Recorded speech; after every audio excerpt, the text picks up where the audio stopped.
तो हम अपना ही चिन्ह ले लेते थे, धान वाला। धान का चिन्ह ही मुक्त चिन्हों में नहीं था।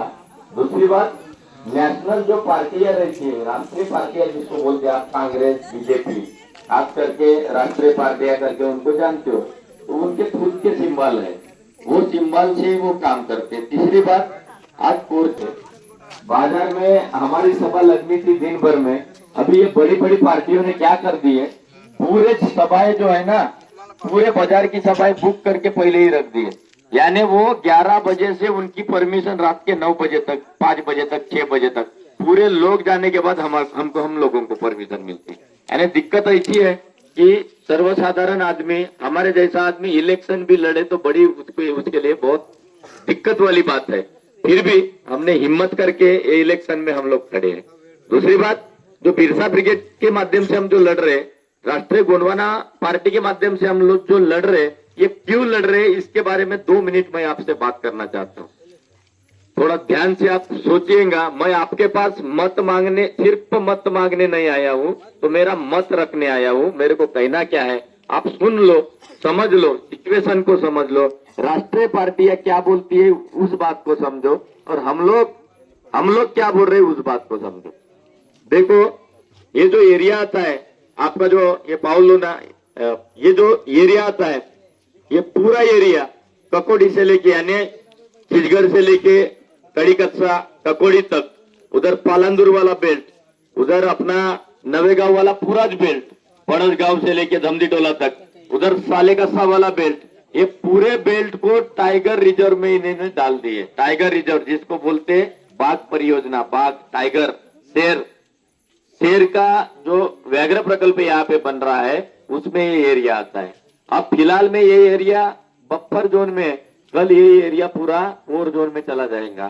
कोर जोन में जाने के बाद वो शेरों की, जो बाघों की जो तकलीफ होती है, वो तकलीफ आप पेच प्रोजेक्ट जो है नागपुर के पास, पेच प्रकल्प जिसको बोलते, ताड़ोबा प्रोजेक्ट है उसको बोलते, उसके बाद सातपुड़ा प्रोजेक्ट है, सह्याद्री का बेल्ट है, कान्हा केसरी का बेल्ट है, यहाँ पे जो भी टाइगर के, शेरों के, बाघों के जो प्रोजेक्ट है, वहां के लोगों के हाल बेहाल है आज के कंडीशन में।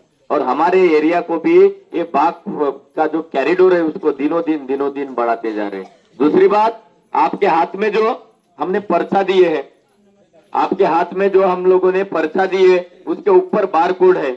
हमारा बिरसा ब्रिगेड एक ही ऐसा ऑर्गेनाइजेशन है जिसने सुप्रीम कोर्ट में जाकर, ये संगठन के माध्यम से सतीश दादा पेंदाम और उनके साथी हम लोगों ने सुप्रीम कोर्ट में जाके ये पिटीशन को डाले हैं। और ये 2023 का जो कानून बना है, ये कानून आएगा तो वनाधिकार कानून जो है, आप पर्सनल वो जो वैयक्तिक पट्टे लेते हो, सामुदायिक वन हक के पट्टे लेते हो, ये पूरे पट्टे कैंसिल हो जाएंगे। मैं लिख के देता हूँ ऐसा लिख के। ये कानून यदि गलती से लग गया, ये कानून को सिर्फ हम लोगों ने ही बिरसा ब्रिगेड के माध्यम से, राष्ट्रीय गोंडवाना पार्टी के माध्यम से इसको कंट्रोल करके रखे। ये कानून यदि गवर्नमेंट इंप्लीमेंट कर लेता है यहाँ पे, तो आपको डब्बा पर पकड़ के संडास यानी जंगल में जाने की परवानगी नहीं रहेंगी। आप कुल्हाड़ी पकड़ के नहीं जाओगे, आप जंगल में, जंगल के जो भी वन संसाधन लाते हो वो बंद हो जाएंगे करके, उसके ऊपर हम लोग काम कर रहे हैं। अब इसमें आदिवासी का ही नुकसान नहीं होगा, तो यहाँ रहने वाला ओबीसी, यहाँ रहने वाला शेड्यूल कास्ट, यहाँ रहने वाला विजेएनटी, माइनॉरिटी, खुले प्रवर्ग से लेके जो भी ग्रामीण एरिया में रहते हैं, उनका ये नुकसान होने वाला।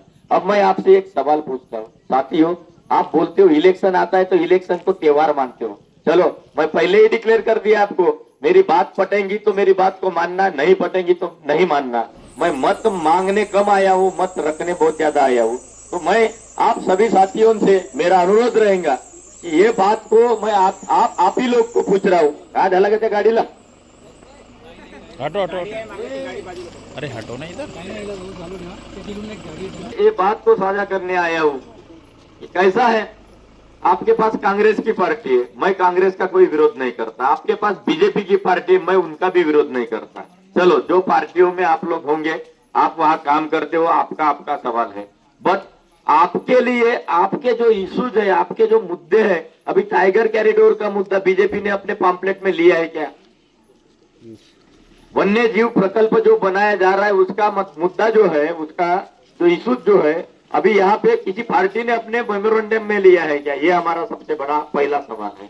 दूसरी बात 2023 में जो कानून बना, ये जो 2023 का जो कानून बना, ये कानून के तहत आपके जो जमीनें छीने जाएंगी उसके बारे में उसका एजेंडा किसी पार्टी ने अपने पास लिखा है क्या, लिया है क्या अपने पर्चे में?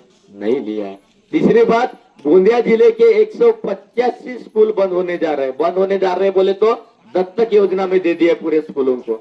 महाराष्ट्र की गवर्नमेंट ने पूरे 64,000 स्कूल जो बंद कर रही है उनमें से 185 स्कूल, उनमें से 185 स्कूल गोंदिया जिले के इन लोगों ने दत्तक योजना के तहत प्राइवेट सेक्टर को दे दिए।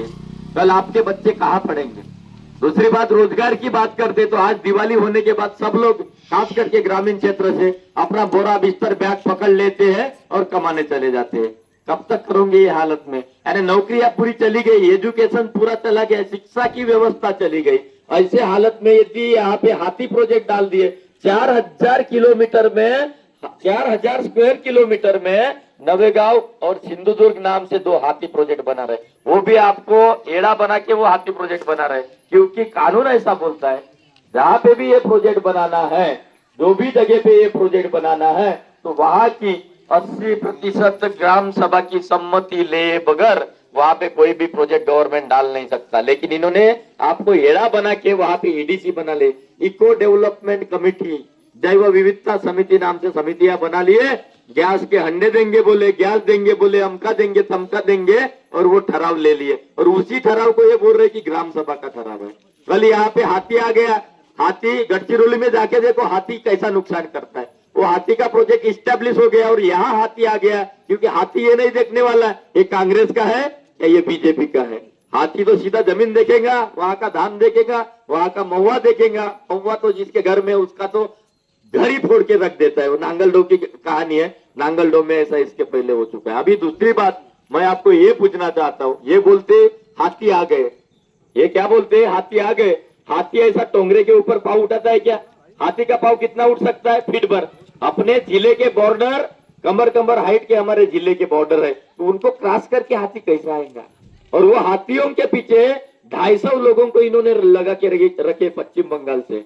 तो पश्चिम बंगाल से जो 250 लोग हैं, वो 250 लोग उनका कंट्रोलिंग करने के लिए वहां पे लगा के रखे, उसके बावजूद भी हाथी आने का सवाल नहीं होता खड़ा। दूसरी बात, वो हाथी आने के बाद 1 साल हाथी घूमते, बाद उसके बाद में मुनगंटीवार साहब जो वन मंत्री रहते वो घोषणा कर देते कि हम यहाँ पे हाथी की परियोजना बना रहे। अभी हाथी की परियोजना बनाएंगे, एक हाथी का जो लीडर रहता है एक दिन में 80 किलोमीटर घूमता है। कितना किलोमीटर? 80 किलोमीटर। वो जो 80 किलोमीटर घूमेगा तो साले का सब भी उसमें आ जाएगा, साखी डोला भी उसमें आ जाएगा, आपका ककोड़ी भी उसमें आ जाएगा, आपका चितगढ़ भी उसमें आ जाएगा। आप ये मत सोचना कि ये नवेगांव में हो रहा है, नवेगांव का सवाल ही नहीं। हाथी प्रोजेक्ट यदि यहाँ पे बनता है तो उससे सबसे ज्यादा तकलीफ हम सभी लोगों को होने वाली है, करके आपको अभी इस सब्जेक्ट के ऊपर जागरूक होना है। दूसरी बात आप सुनो साथियों, हम